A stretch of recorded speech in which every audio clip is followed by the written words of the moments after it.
Napailing na lang si Stephen Curry sa nangyari. Tinambakan ng malala ang Warriors ng OKC Thunder mga idol. First time nangyari to sa karir ni Stephen Curry. Natawagan ng F1 ng mga opisyal. Golden State Warriors versus OKC Thunder. Well, opening frame, unang puntos ng Warriors nagmula agad kay Stephen Curry. Pero agad ding sumagot ang OKC Thunder. AJ Mitchell with the side 3-pointer. Sinigundan pa ni Chet Holmgren, mid-range jumper at isa pang wing 3-pointer. Pero sumagot din dyan ng Warriors. Jonathan Kuminga with the back-to-back basket. Another inside and out for the greatest shooter.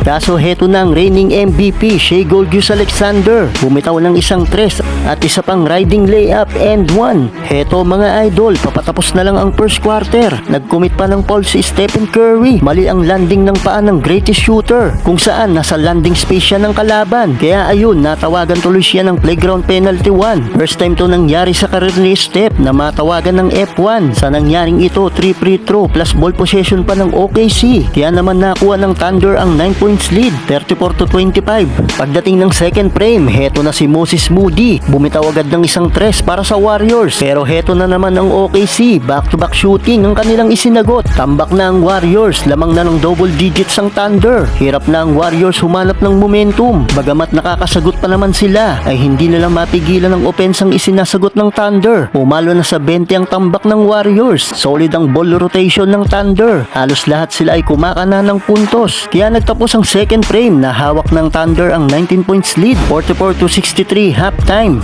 Entering the third quarter, sinusubukan pang buhay ng Warriors ang kanilang opensa. Si Jimmy Butler at Stephen Curry na ang kumakayod para maibaba kahit paanong lamang ng Thunder. Pero hindi rin papayag ang OKC na hindi makasagot mga idol, kung saan naghahalimaw na itong si SGA. Tumutulong na rin itong si Chet Holmgren. Kaya naman lalong namaga ang kanilang kalamangan. Well, nakakasagot pa naman ang Warriors sa opensa bago magtapos ang third frame. Pero wala pa ring magawa ang Warriors para pigilan ng Thunder na patuloy pa rin sa pagsagot. Tambak na ang Warriors ng mahigit 30, 72-107 end of third.